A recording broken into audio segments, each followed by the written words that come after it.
Buried in the sealed vaults beneath Oakhaven Castle rests a truth the werewolf aristocracy tried to scrub from every record. A human girl, ridiculed, discarded during the sacred Alpha trials, carried something in her blood that shattered an entire power structure. Her name was Isabel. When she collapsed on the sacred stones, her tormentors laughed. That laughter died the moment the ground split open and an ancient king stirred from centuries of sleep. Winter had descended early on Oakhaven's sprawling stone fortress. A vicious frost crept through every wall, settling deep into the bones of all who sheltered there. At the core of this medieval stronghold thrived the Croft pack, a lichen bloodline built on savage strength and absolute dominance. Their leader was Silas Croft. His ambition ran as deep as his brutality. He had seized power through manipulation and terror, governing the Northern Territories with a merciless grip. And moving among these towering lichens, small and silent as a ghost, walked Isabel Sterling. Human, fragile, a sparrow trapped in a cage of apex predators. Her family, the Sterlings, had served Oakhaven's wolves for generations. Her father, William Sterling, had been the pack's archivist and healer, a man valued for his wisdom but pitied for lacking a wolf. When a mysterious fever claimed him, Isabel was left with nothing. An orphan, bound to a pack that saw her as cheap labor, a convenient target for their cruelty. Her days blurred into a grinding rhythm of exhaustion and silent degradation. She scoured the great hall's stone floors until her knees purpled and her fingertips cracked raw. She fed the enormous hearths, dragging logs nearly her own weight, swallowing the sneers and poisoned whispers of pack members who passed her like she was furniture. Lady Beatrice of Cornwall, a high-ranking female with moonlight-pale fur and a heart frozen solid, made tormenting Isabel her personal sport. "Careful, little mouse," Beatrice would coo, kicking over a bucket of filthy water Isabel had just finished wringing out. "You wouldn't want to drown in your own incompetence. Pity your father isn't here to coddle you anymore." Isabel would clamp her teeth against the inside of her cheek, taste copper, and start again. She had learned years ago that flinching only fed them. Wolves fed on submission. They gorged on fear. But underneath that bowed head, something quiet and stubborn burned. Isabel was a survivor. Her mind was razor-sharp. She understood every thread of the pack's tangled politics. She knew the grudges Garrick of the Pine Ridge nursed against the current leadership. She tracked the secret alliances stitching themselves together in Oakhaven's darkest corridors.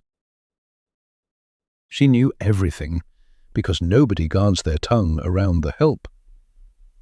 As the decade neared its end, the air inside Oakhaven shifted. Oppression gave way to something charged and volatile. The Alpha trials had come, a savage ancient tradition held once per generation, where the strongest wolves endured deadly challenges to prove their worth and earn the right to contest the ruling Alpha. Silas, desperate to cement his reign and silence every murmur of rebellion, decreed these trials would be the most punishing in Oakhaven's history. Lichens poured in from neighboring territories, massive bodies wrapped in thick furs and battle-hardened leather.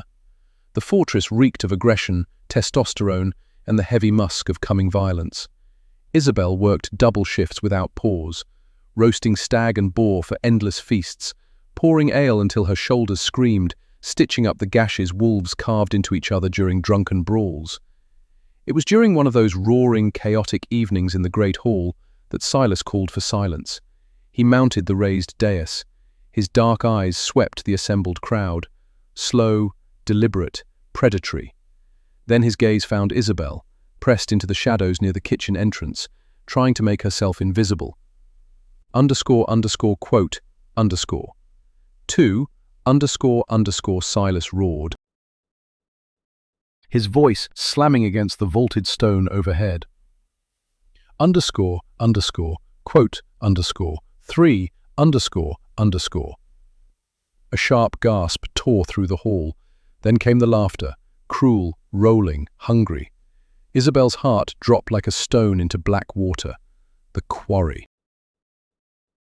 Her father's old text had described it plainly. The quarry was bait.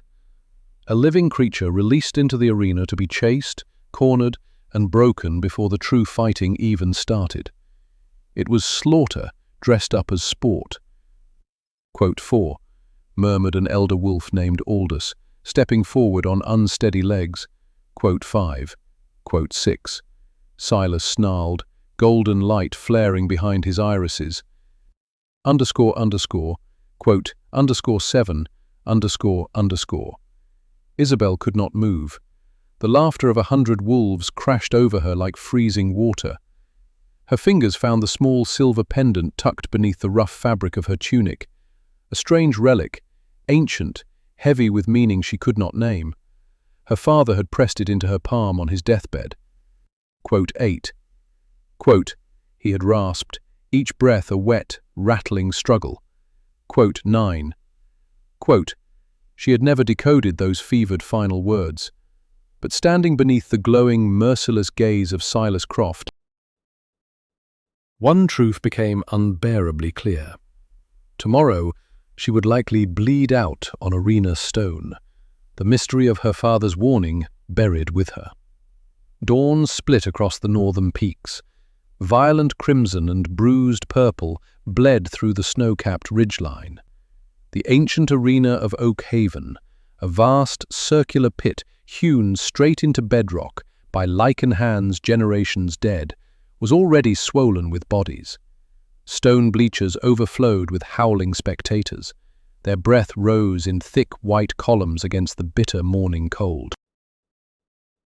At the pit's center rested the Moonstone Crest, a massive obsidian slab carved with runes no living wolf could read, the place where the first lichen pacts were supposedly sworn in blood. Isabel was shoved hard down the dark, dripping tunnel that fed into the arena floor. She wore a thin linen tunic and breeches, nothing more. No armor against the cold, no shield against claws. Her bare feet struck freezing stone with every step. 2 heavy-set guards walked behind her, laughing low. Their rough hands drove her toward the blinding circle of daylight ahead. Quote 10, one of them hissed. Quote 11. She stumbled into the open air, and the noise hit her like a fist to the chest. Hundreds of wolves screamed from the stands. Scraps of food and packed snowballs sailed toward her from every direction. High above, on an ornate wooden throne, draped in bear pelts, Silas gazed down at her with deep, poisonous satisfaction. Lady Beatrice perched at his side, sipping hot wine. She studied Isabel the way a woman studies vermin squirming in a snare. Silas rose, one hand lifted. Silence crashed down instantly. Every voice cut dead at once. The absolute submission of the pack laid bare in a single, terrifying moment. Underscore, underscore, quote, underscore, 1, 2, underscore, underscore. Silas's voice thundered, the ancient pit amplifying every syllable into something monstrous. Before our greatest warriors clash for glory, we honor the old traditions, the hunt, the prey. His leather-gloved finger stabbed the air, pointing straight at Isabel. The rules are plain. Upon the obsidian crest sits the chalice of winter. If the human reaches that chalice and delivers it to my feet before our champions take her down, she keeps her wretched life. If she fails, she belongs to the victors. Isabel's gaze dragged toward the arena's heart. There, on the smooth black surface of the Moonstone Crest, sat a heavy, silver goblet. 50 yards, maybe less. It should have felt close. But across the pit, 3 enormous gates were grinding upward, iron screaming against stone. From the blackness beyond them stepped 3 massive challengers. Already shifted into half-wolf form, towering nightmares of bunched muscle, coarse fur, and murderous focus. Garrick led them. His grey pelt bristled, every fibre radiating violent intent. All 3 dropped to their hands, claws biting into the frozen ground. 6 yellow eyes locked onto Isabel. They weren't going to rush. They intended to savor it, watch her flee, drink in her screams, breathe the stink of her terror. Quote 15 Silas commanded. The word was barely above a whisper, yet it reached every corner of the arena. Isabel didn't pause. Years of surviving the pack's cruelty had forged something in her bones, instinct sharper than thought. She ran. Frozen air scorched her lungs. Bare feet skidded across frost-slicked stone. She drove herself harder than she'd ever moved in her life. Behind her, the sickening rhythm of heavy paws striking earth. They were coming, deliberately slow, letting her get agonizingly close to the center before they'd snap the distance shut. The crowd howled, placing wagers on which wolf would taste first blood. Isabel reached the moonstone crest's edge. The obsidian radiated warmth against her frozen soles. She threw herself forward, fingers closing around the cold silver of the chalice of winter. A fragile, desperate spark of hope caught fire in her chest. She spun toward the dais where Silas sat. Garrick was already there. The enormous grey wolf had vaulted clean over her, crashing onto the obsidian with an impact that shuddered through the ground. He loomed above her. Saliva hung in ropes from exposed fangs. Isabel stumbled backward, pressing the chalice against her ribs. But the other two wolves had closed in from both sides. Trapped. Dead center of the ancient runes. Did you really think he would let you win, little mouse?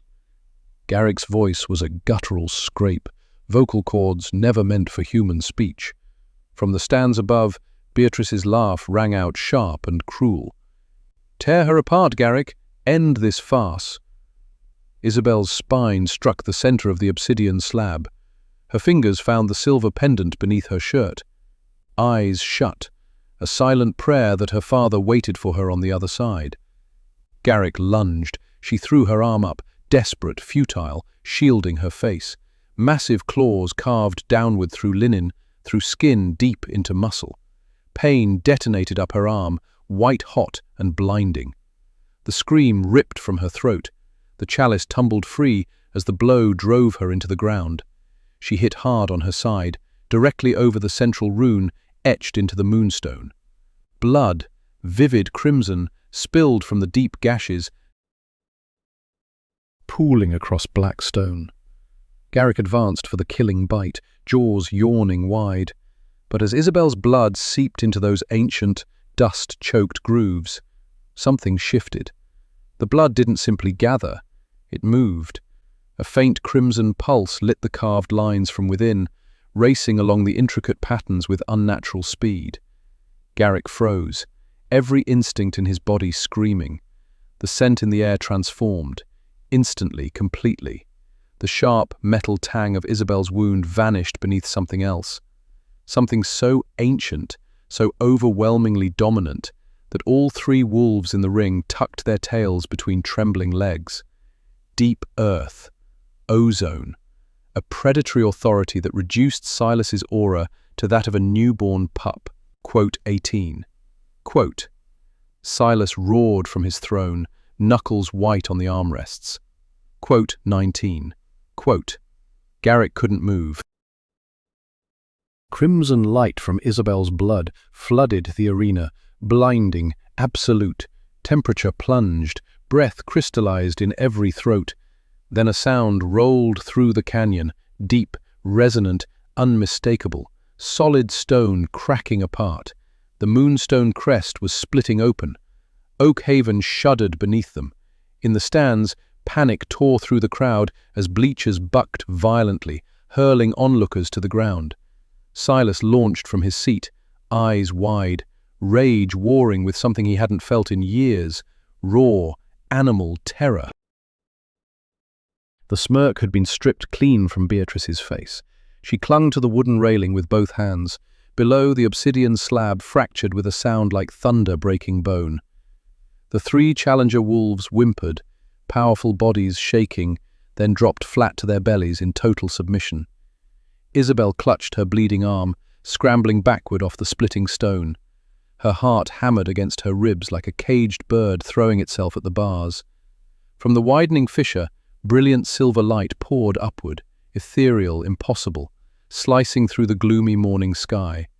The earth split open with a tortured groan, exposing a subterranean crypt entombed beneath the arena for centuries.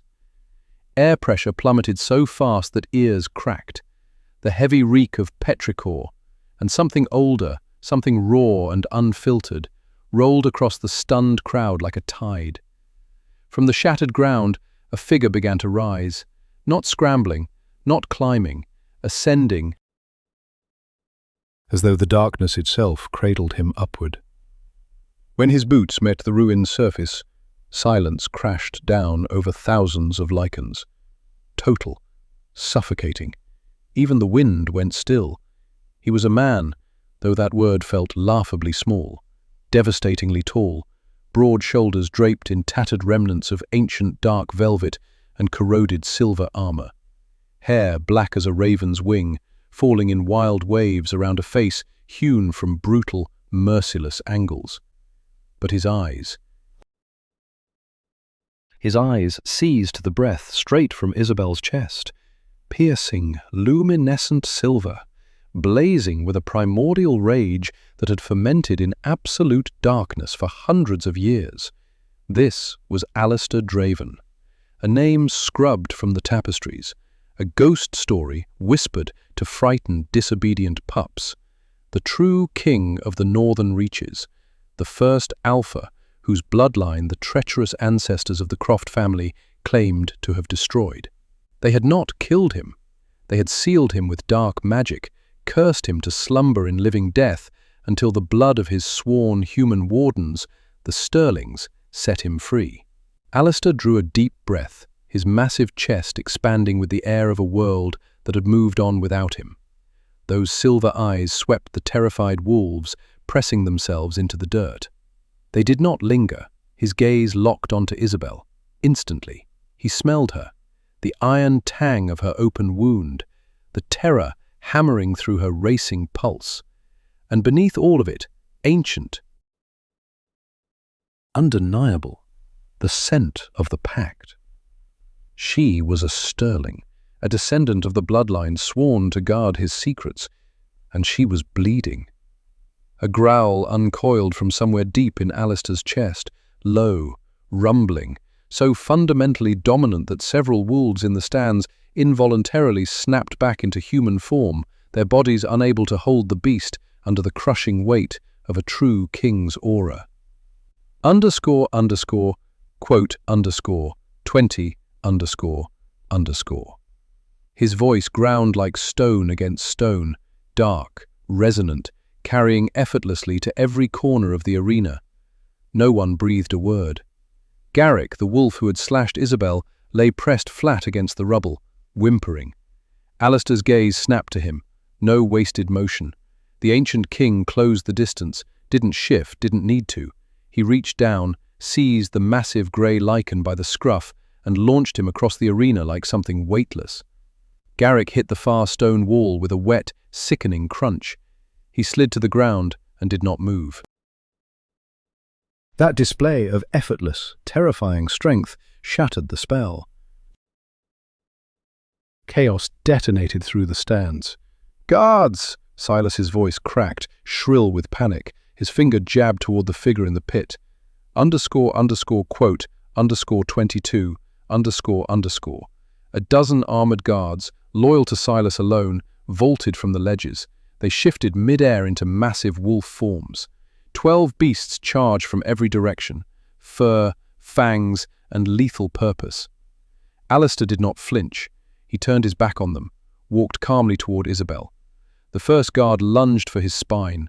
Alistair flicked his wrist. A shockwave of raw kinetic force detonated outward, catching all 12 guards and hurling them like broken dolls. They struck the ground. None rose. He knelt before Isabel. Up close he was terrifyingly beautiful, a relic carved from a more savage, more majestic age. His jaw tightened at the sight of her bleeding arm. With hands powerful enough to shatter stone, he cradled her wounded limb. His touch ran warm against her skin. Quote, _23, _. Alistair murmured, those silver eyes finding her wide, terrified gaze. Isabel stammered.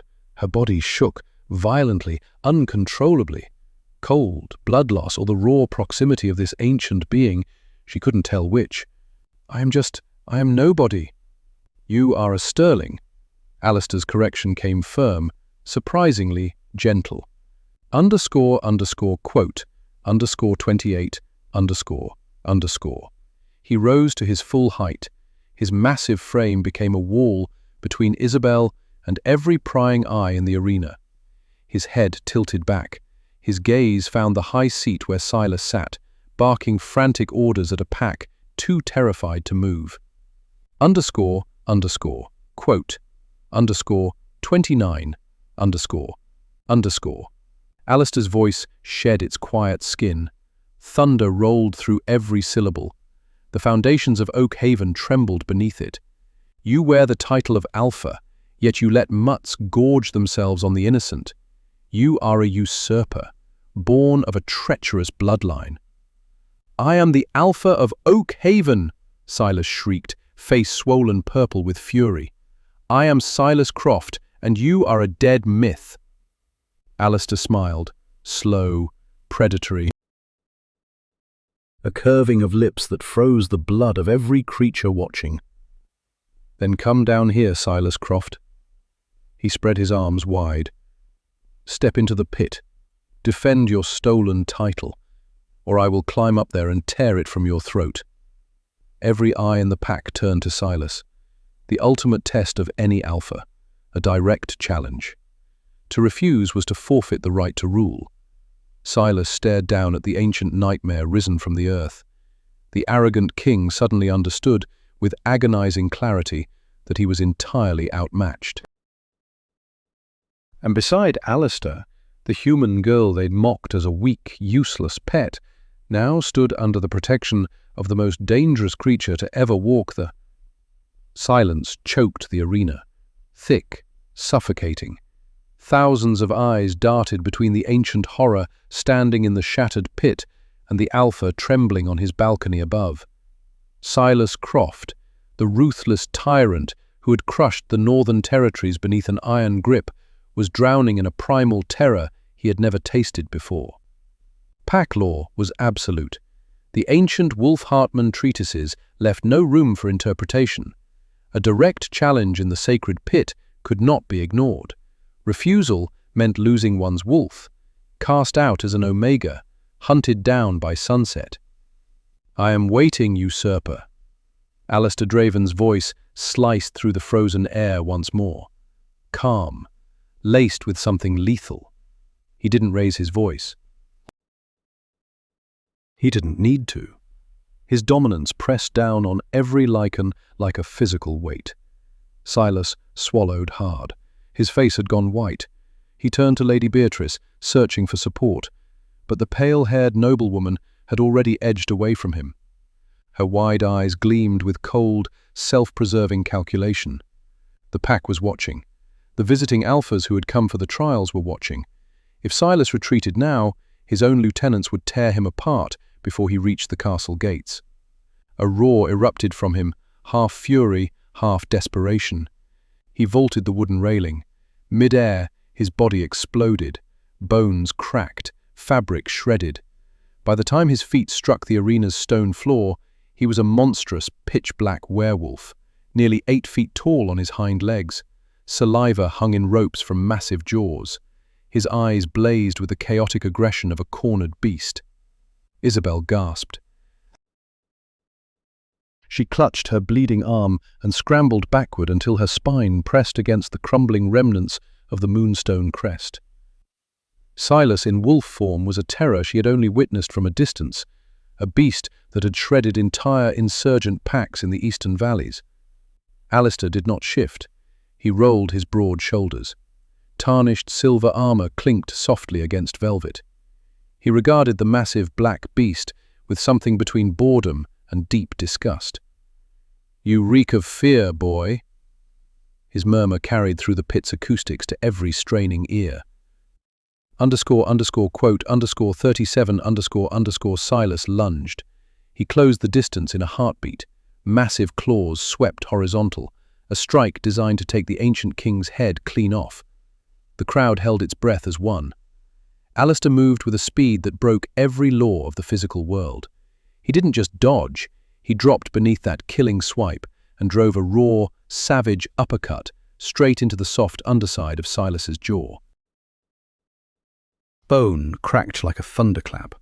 Silas's enormous body lifted clean off the ground, jaws slamming shut hard enough to splinter his own fangs. The black wolf crashed onto his back, skidding across frost-slicked stone. Before Silas could even think about rising, Alistair was already on him. The ancient king seized the beast by the thick scruff of his throat and hauled him upward, slamming him into the unforgiving arena wall. __quote _38 __. Alistair's roar shook the air, his silver eyes blazing with volcanic fury. I read the Sterling Draven Accords of 1342, a sacred oath of protection. And you turned my wardens into sport. Silas thrashed wildly. Massive claws raked down Alistair's chest, shredding ancient velvet, scraping against tarnished silver armor beneath. Alistair didn't flinch, didn't register pain. Only the righteous wrath of a betrayed king burned through him. Then, a desperate, filthy trick. Silas's form shrank, reverting to human. A coward's maneuver to slip the chokehold. The moment he dropped, Silas ripped a hidden dagger from his boot. The blade caught the light, unmistakable, refined liquid silver, wolfsbane poison. He drove it upward, straight at Alistair's heart. Isabel's scream tore through the arena. The blade punched through flesh, burying deep in muscle just beneath the collarbone. The crowd sucked in a single horrified breath. Silver and wolfsbane together, instant death for any lycan. Silas barked out a ragged, triumphant laugh, blood streaming from his ruined jaw. Quote 41. He spat, chest heaving. Alistair looked down at the silver dagger jutting from his chest. Slowly, terribly, a dark smile carved across his face. His hand rose, fingers wrapped around the hilt. Without a flicker of pain, he ripped it free. The wound hissed for one brief second. Then flesh wove itself shut at impossible speed. Quote 42. The whisper carried through dead silence. Quote 43. Silas's eyes blew wide, pure, absolute horror. He staggered backward, knees buckling, the full weight of his doom crushing down on him. Alistair didn't prolong it. One step forward, his hand shot out, locking around the usurper's skull. A sharp, merciless twist. A snap that echoed through the silent arena like a final verdict. Silas Croft's body crumpled to the frozen ground, his reign of terror extinguished in seconds. The silence that followed was total. No cheers, no howls. Thousands of lycans simply stared in stunned, trembling awe at the man standing over the corpse of their invincible alpha. Alistair turned slowly, silver gaze sweeping the bleachers. He found the eyes of lycan lords, warriors, trembling nobility. Quote 44 __. His voice rang like iron striking stone. Quote 45 __. Nobody moved. Then, movement near the front row. Aldous, the old wolf who had tried to shield Isabel earlier. He rose from the stands and walked down into the pit, stepping past blood and rubble without a glance. 10 paces from Alistair, he dropped to his knees, bared his neck.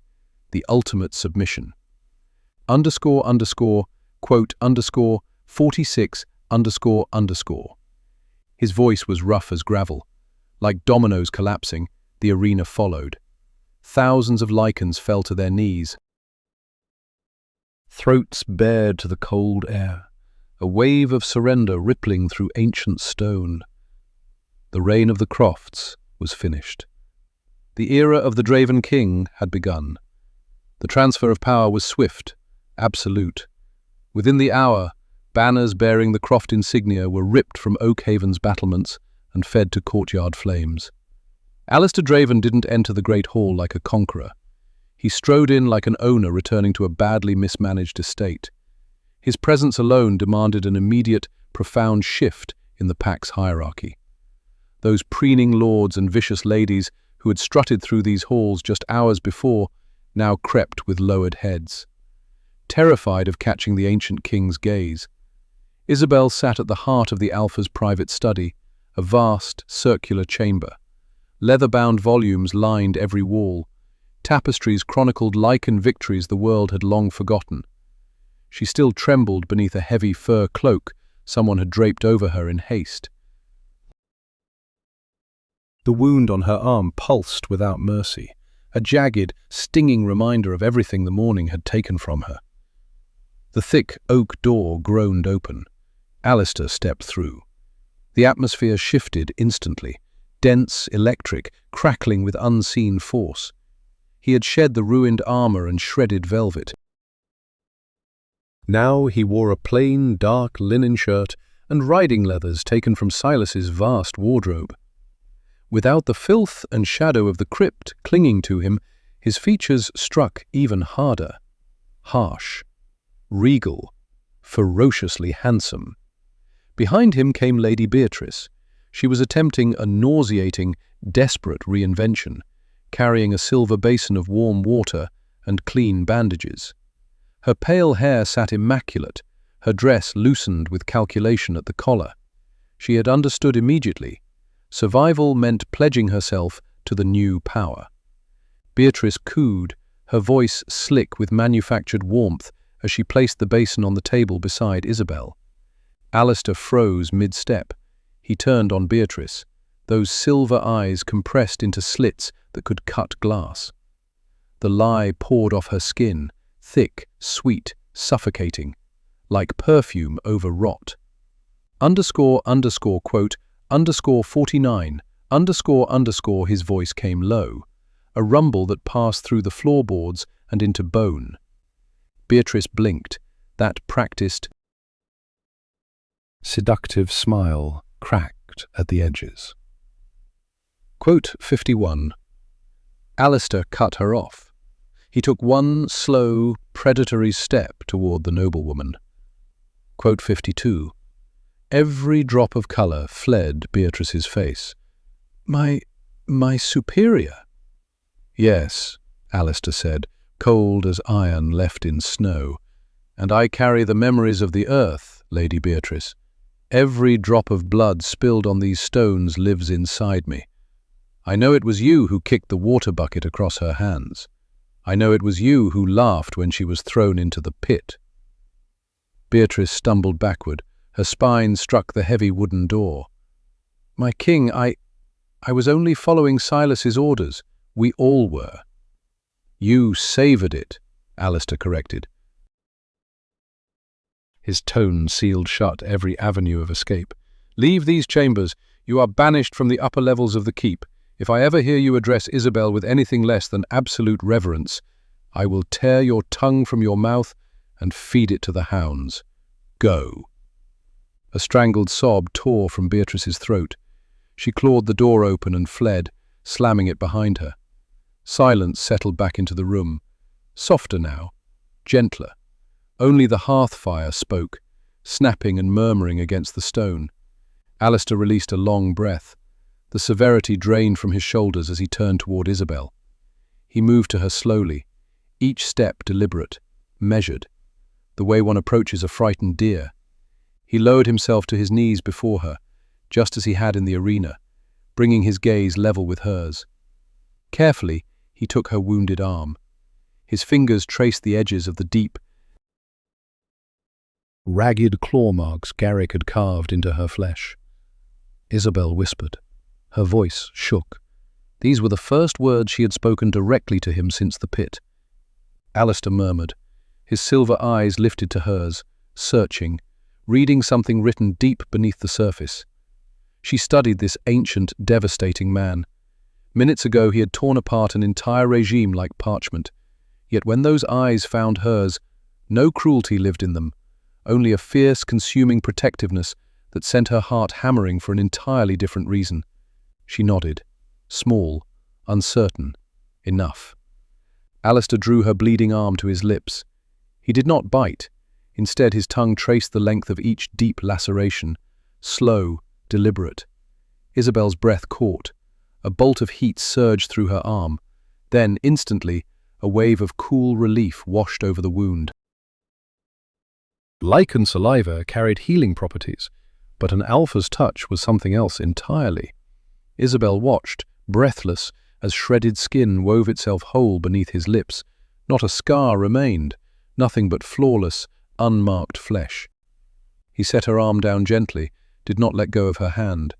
His thumb moved in slow circles across her knuckles. __quote, _63, __. Alistair's voice came low, his gaze fixed on their intertwined fingers. He buried the truth to keep you alive. If Silas had learned what you really were, he would have slaughtered you long before those trials ever began. What am I? The question left Isabel's mouth as barely a whisper. Quote 66. A laugh escaped Alistair, dry, brittle, completely devoid of humour. Quote 67. His gaze lifted, those silver eyes locked onto hers, blazing with something ancient and untamed. Isabel's breath seized in her chest. A covenant? The lichen texts name it the anima nexum, Alistair said, his voice sinking deeper, rich, reverberating through bone. A soul tie. You are not simply the warden of Oakhaven, Isabel. My beast knew you the instant I clawed free of the earth. You are my mate, my queen. Those two words settled over the hall like a prophecy given weight and teeth. Isabel, the orphaned human girl who had scrubbed stone floors and survived on table scraps, now stared into the face of the true king, understanding at last. Her survival in the arena had not been the end of anything. It was the first page of a war. Because a human queen placed upon a lichen throne would send tremors rippling across every territory in the known world, and the neighboring alphas would never allow the Draven bloodline to rise again unchallenged. Winter storms howled beyond Oakhaven's walls, but the deadliest storm was gathering inside the castle's cavernous great hall. Word of the resurrected ancient king tore through the northern valleys like wildfire, reaching rival lichen lords before the sun had finished setting on Silas's downfall. They did not arrive to kneel, they arrived to contest. Within 3 days, banners from 4 rival territories stood driven into the snow-packed courtyard, the unmistakable signal of the Council of Fangs. A coalition of alphas demanding an audience with the so-called myth who had seized Oakhaven. At the coalition's head stood Lord Cedric of the Ashen Crag, a massive, fiery-haired brute notorious for flaying his enemies while they still breathed. Cedric had hungered after Oakhaven's rich hunting grounds for years, and this sudden upheaval looked like his perfect opening. He stormed into the great hall with 24 heavily armed enforcers at his flanks, their boots striking the ancient stone in an ominous, rhythmic thunder. The scene waiting at the far end stopped them cold. No northern pack had witnessed anything like it. Alistair Draven occupied the high seat, not sprawled in arrogant posture the way Silas once had, but utterly straight, radiating the lethal stillness of a predator deciding whether to strike. He wore his ancestors' traditional dark leathers, no gaudy jewels, no ornamentation, pure, unadorned authority. And beside him, on a chair of equal height, sat Isabel. She was no longer the bruised, soot-covered servant girl on her knees with a rag. The castle seamstresses, paralyzed by the thought of Alistair's fury, had laboured without rest to dress her as befitted the warden of Oakhaven. A gown of deep midnight blue draped her frame, trimmed in silver thread that mirrored the ancient king's eyes. Silver clasps wound through her dark braided hair, and her chin remained lifted. Her heart hammered. The scars of everything she had endured still throbbed beneath the surface. But she refused to drop her gaze as the hostile alphas climbed toward the dais. So the ghost stories hold water after all. Lord Cedric halted at the base of the steps, his sneer cutting through the silence. Yellow eyes flicked from Alistair to Isabel, his lip peeling back in open revulsion. A relic drags itself from the dirt to claim Silas's throne. And what have we here? A human pet at the high table. The Crofts may have been feeble, Draven, but they respected the natural order. Alistair's jaw clenched. The muscle beneath his temple ticked like a countdown. He leaned forward, elbows braced against his knees. Quote 74. Quote 75. Cedric bellowed. His enforcers surged a step closer, palms settling on the pommels of silver-laced blades. Underscore, underscore, quote, underscore 76. Underscore, underscore, underscore. A collective gasp rippled through the oak haven. Wolves pressed along the walls. Aldous, the elder who had pledged himself to Alistair in the arena, lurched forward, menace rolling off his shoulders. But Alistair lifted one hand. Aldous froze mid-stride. Then Alistair rose. His massive frame threw a shadow so long it swallowed the visiting alphas whole. Air pressure plummeted like a stone dropped into a well. Several of Cedric's guards staggered, hands clawing at their own chests. The silver rings in Alistair's eyes blazed white-hot. Underscore, underscore, quote, underscore 77, underscore, underscore. His voice came low, a seismic growl that travelled through the castle's bedrock and into every pair of boots on that floor. You, whose forefathers hid in caves, while mine held the line against the shadowed beasts. But I will not fight you, Cedric, because your challenge is not aimed at me alone. He turned with lethal grace and extended his hand toward Isabel. You challenge the Warden, and by the laws of the Blackwood Concordat, an insult to the Warden is an act of war against the earth itself. Isabel's heart slammed against her ribs, but the moment her gaze met Alistair's, calm flooded through her like warm water breaking through ice. The anima nexum, their soul tie, pulsed deep in her chest, a steady drumbeat of courage that drowned out every tremor of human frailty. She remembered the hidden texts her father had forced her to memorize. Ancient runic laws the arrogant wolves had laughed off as children's tales. She rose. Cedric's mocking glare did not touch her. She placed her hand in Alistair's. Isabel's voice cut through the hall, steady, crystalline, unmistakable. You claim the North belongs to the strong, but your strength is borrowed. The wards, shielding the ashen crag, the enchanted streams that mend your wounded, do you have any idea who wove them into the soil? Cedric's eyes narrowed. Uncertainty flickered across those brutish features like a crack in thick ice. Isabel answered, cold as a blade's edge. She descended the first 2 steps of the dais. The Sterlings did not merely record history, we bound it. My ancestors laid the magical bedrock of every lichen territory in this valley, to shield you from the darkness. And what the Wardens have given. Isabel lifted her uninjured arm, palm aimed at the massive stone pillars lining the hall. The Wardens can strip away. Her eyes fell shut. She reached inward, grasping the deep, thrumming power she had felt ever since her blood kissed the moonstone crest. One word left her lips. Guttural. Ancient. Older than humanity itself. The same word her father had breathed on his deathbed. The response was instantaneous. Beneath Oak Haven, deep in the subterranean bedrock, sound began to swell. Not a tremor, a groan, vast, resonant, the voice of ancient earth stirring from a sleep that had lasted centuries. That single, guttural syllable hung in the freezing air, vibrating at a frequency that made every lichen jaw ache to the root. The magical wards buried in the fortress's foundation erupted to life. For generations, the wolves had dismissed those intricate carvings as decorative stonework, nothing more. Now, blinding silver light burst from every crack. It raced up the pillars, wove across the vaulted ceiling, a web of liquid lightning spreading with terrifying speed. The magic refused to stay caged within the great hall. It pulsed outward like a detonation. Ethereal energy tore across the snow-choked courtyards, shredded through the howling northern wind, and struck the distant, jagged teeth of the ashen crag with invisible, catastrophic precision. Lord Cedric choked. His yellow eyes blew wide, not with shock, but with sudden, searing agony.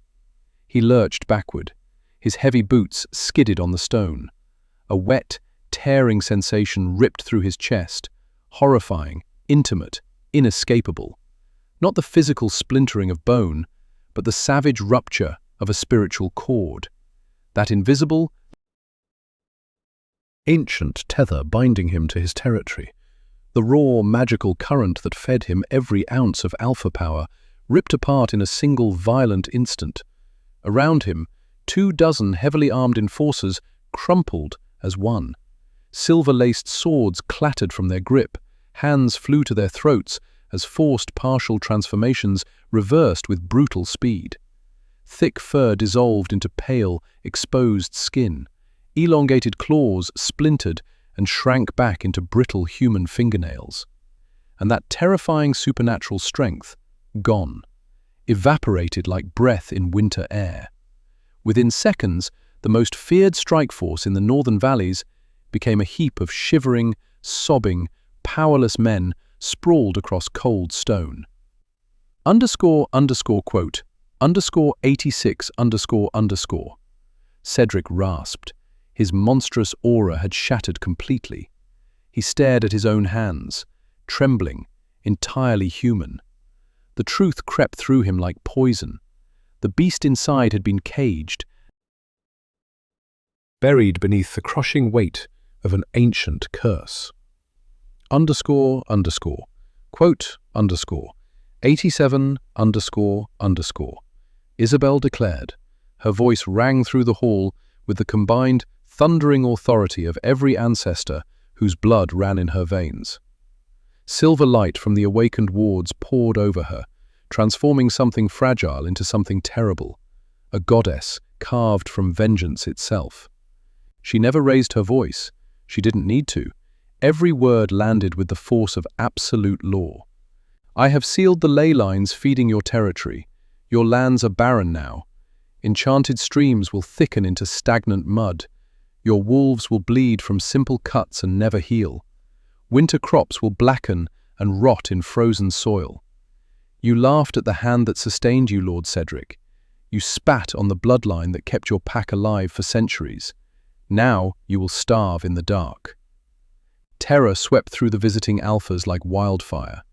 They had marched into Oak Haven, expecting to corner a disoriented, freshly awakened king. They planned to slaughter his defenseless human pet. Instead, they stood trapped inside a fortress, pulsing with apocalyptic primordial magic, power they could neither understand nor resist. Apex predators, every one of them. And in a single breath, they discovered they were trespassers in a domain ruled by a god. "Please!" Lord Harland of the River Pack screamed, his arrogance collapsing like wet paper. His knees struck stone, his forehead pressed hard against the freezing floor, neck bared in total, desperate submission. "We did not know the Warden's true power. The Crofts deceived us. They lied. We beg mercy, true king. We beg your grace, Warden. Spare our lands." One by one, like dominoes toppling, every remaining alpha and every guard crumpled to the floor beside Harland. Complete subjugation. The great hall filled with the sound of grown, fearsome men whimpering for their lives. Only Cedric still stood. His chest heaved. His body shook with a poisonous cocktail of ruin, fury, and cornered animal terror. His gaze found Alistair, who watched Isabel not with shock, but with an expression of fierce pride and undisguised burning devotion. Something inside Cedric broke. Stripped of his wolf, his territory, his dignity, he became nothing more than a rabid creature with nothing left to lose. A blood-curdling scream ripped from his throat, shredding his vocal cords. His hand found a hidden silver dagger at his belt. He lunged toward the dais, wild-eyed, desperate to bury the poisoned blade in Isabel's heart. to drag the warden into death alongside him. He never completed that first step. Alistair did not shift into his beast. He did not need the wolf for a broken man. He simply moved in front of Isabel, a towering wall of muscle and ancient wrath. One massive hand shot forward, closed around Cedric's thick throat, and hoisted the brute clean off the ground with effortless strength. Cedric gagged. His legs kicked uselessly at empty air. The silver dagger slipped from his fingers and clattered down the stone steps. "You had your chance to bow, usurper," Alistair whispered. His voice carried the finality of a winter grave. "But a rabid dog does not learn, and you dared bare your teeth at my queen." A sickening crunch echoed through the hall, loud enough to silence every whimper. Alistair crushed Cedric's windpipe. Then he tossed the lifeless body down the grand staircase. It landed heavy, a crumpled, bloody heap at the feet of the trembling lords. Alistair turned back to Isabel. That lethal, world-ending fury in his silver eyes dissolved, replaced by something so tender it cracked the silence like a prayer. Alistair climbed the final step and knelt. Right there, before every trembling pack of the northern valleys, the true king lowered himself to one knee. He gathered her small, scarred hand into his massive grip and pressed his forehead against her knuckles. Absolute reverence, eternal surrender. Alistair murmured.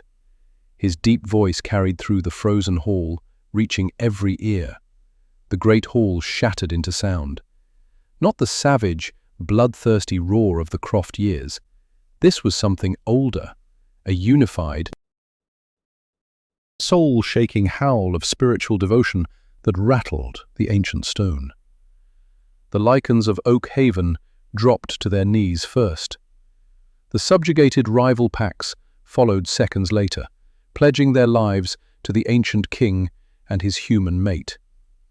In the sunlit months that came after, the grim fortress of Oak Haven transformed beyond recognition. The tyranny of Silas Croft faded like a wound finally closing, replaced by justice, balance, and a prosperity no one alive could remember. Isabel, the girl who had scrubbed blood-stained floors on split knees while their laughter echoed above her, now walked those same corridors with absolute authority.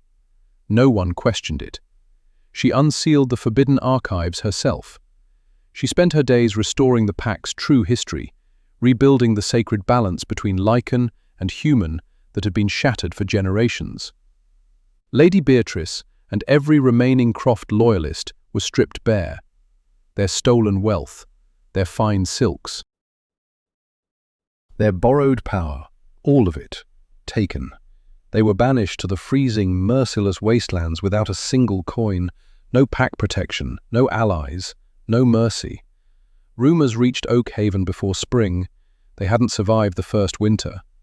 As for Alistair and Isabel, their bond deepened with every sunrise. The anima nexum bound their souls in a brilliant, magical tether that could never be severed. The true king's apocalyptic fury was forever guided by the queen's brilliant, merciful heart. Forever tempered, forever balanced. They ruled side by side from the high seats of Oak Haven, a living testament to a single truth. Real power never came from the sharpness of fangs or the depth of cruelty. It came from ancient, unbreakable magic, a promise kept. The outcast had become the savior, and the North would never dare mock a human again. From the dark, blood-soaked stones of the Alpha Trial to the radiant throne of Oak Haven, Isabel proved something the wolves had forgotten. True power was never about applause. It was about the strength hidden in her bloodline and the resilience forged in her spirit. The arrogant wolves believed they were breaking a fragile servant. Instead, they shattered the cage around their own ancient king and crowned their true savior. The reign of Alistair and Isabel reshaped the Northern Territories forever, a reminder, carved into history itself, that the greatest secrets are often hidden in plain sight. If this tale of betrayal, ancient magic, and a romance that defied centuries moved something in you. Hit that like button. Share this story with anyone who lives for dark fantasy, and subscribe with the bell so you never miss another legend brought to life.